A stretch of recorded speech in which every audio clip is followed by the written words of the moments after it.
feel like when it comes to federal spending, you're kind of playing a game, but you don't know all the rules. Yeah. That's how I feel sometimes, and I know a lot of our listeners do too. Like, it impacts us every day, but like trying to really understand it can feel almost impossible. Right. It's like reading a foreign language almost. Absolutely. Luckily, though, you guys sent in a request for a deep dive on this very topic. So today, we're tackling federal spending. We are going deep Head on. on the why behind the numbers, not just throwing figures at you. We're going to break it down. Exactly. And our source for this deep dive is a video from a YouTube channel called BCA. And in it, the creator is basically just a regular person like you and me. He's just trying to wrap his head around how the economy works. And, he's feeling that inflation pinch, seeing those prices go up at the grocery store. And he's wondering, where is all this money going? What does it mean for my future? He even uses some pretty mind-boggling visuals, like stacks of trillion-dollar bills reaching the moon. So are you ready to decode this whole federal spending puzzle with us? Let's do it. Perfect. Now, the video creator starts out by asking a pretty straightforward question. What happens when the government spends more money than it takes in?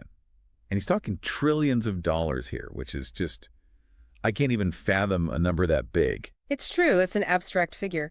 I mean, think of it this way. Imagine your household budget. If you consistently spend more than you earn, you're eventually going to run into trouble.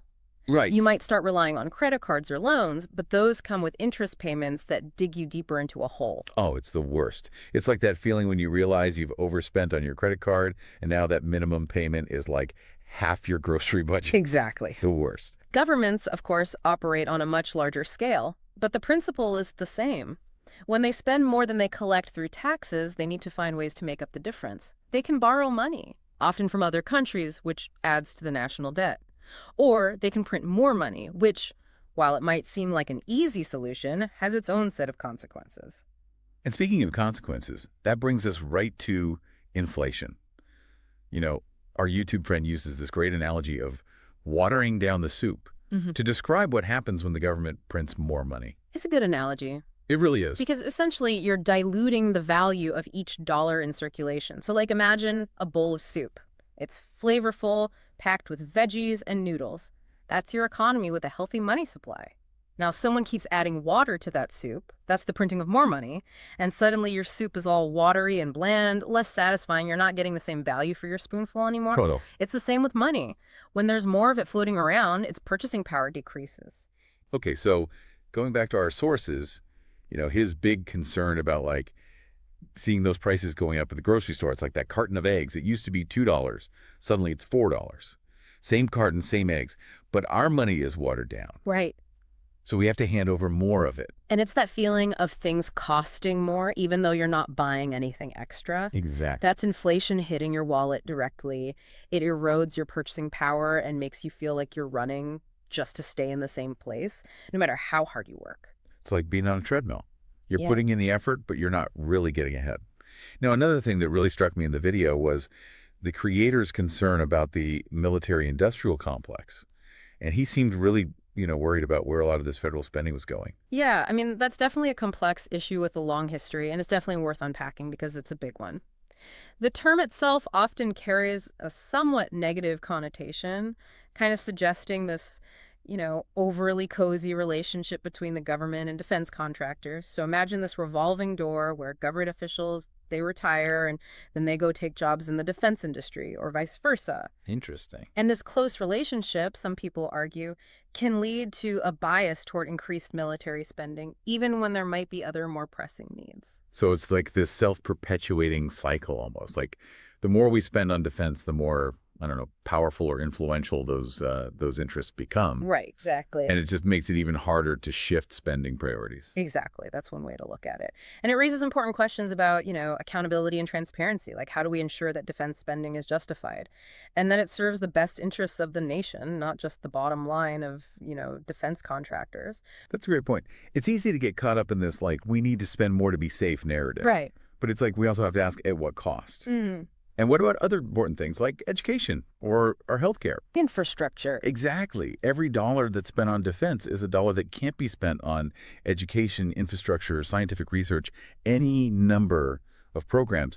And this is where things get interesting because it forces us to grapple with, like, Competing priorities. competing priorities. Exactly. Okay, so let's talk about those competing priorities. Our YouTube creator brought up the national debt, and let me tell you, his examples were pretty vivid. I mean, a stack of trillion-dollar bills reaching the moon. That's an image that is going to stick with me. It's a powerful visualization. It is. And it's for a reason, right? Because when we talk about trillions of dollars, it's easy for our minds to just kind of go blank. Like we can't even really comprehend numbers that large. But that debt is very real and it keeps growing, in part due to something else our source mentioned, which is interest. Oh man, it's like that credit card debt analogy all over again. We're not just paying back what we spent, we're paying interest on top of it. Exactly. And that just keeps adding to the total amount we owe. And the larger the debt grows, the more we have to shell out interest payments, which again means less money that's available for anything else. It's true. And it's like we're stuck in this loop, right, of spending and debt. And it just seems like it keeps going. And what really hit home for me in this video was the creator's concern for like future generations.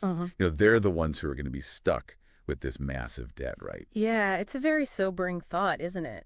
Imagine being that young person, just starting out in life, and you're saddled with these consequences from decisions that were made decades earlier. Totally. And it's not just an economic issue either. It's about intergenerational fairness. It's like we're handing them a dinner bill for a meal that we ate and didn't even ask if they wanted it. Exactly. And it's not even just about like owing money either. It's about those potential long-term consequences. Oh, right, exactly. Because when you have a large national debt like that, it can really limit a country's flexibility, their ability to respond to future challenges, whether it's a global pandemic, a natural disaster, or even just investing in the future. Right. And it can lead to higher taxes down the road, which can actually stifle economic growth. So what can we even do about it? Like, it's so easy to feel powerless when you're talking about something as massive as like the national debt. Well, our YouTube friend had a really, key point. He said that it all starts with awareness. Good. So we need to educate ourselves about these issues. We need to understand the trade-offs that are involved in, government spending, and then make our voices heard. So knowledge is power. Absolutely. We can't just sit back and, assume that somebody else is going to fix this. We need to engage in, informed discussions, hold our elected officials accountable, demand transparency and responsible spending. That's a great takeaway. Don't just scroll past those headlines. Like, really take the time to try to understand the issues, look for different perspectives, form your own opinion. Exactly. That's awesome. Well, I think that's about all the time we have for today. But if you want to leave our listeners with one final thought-provoking question to ponder. Okay, yeah. If you were in charge of the national budget, how would you balance those competing priorities? Where would you allocate resources to maybe ensure a brighter future for everyone? Oh, that's a good one. It's easy to point fingers and say, they should fix it. But this is something we all have a stake in. That is a great question. I don't know the answer, but I'm going to think about it for sure. Me too. And listeners, we hope that you will too. We hope this deep dive has given you some new perspective on federal spending and how it impacts us. And until next time, stay curious.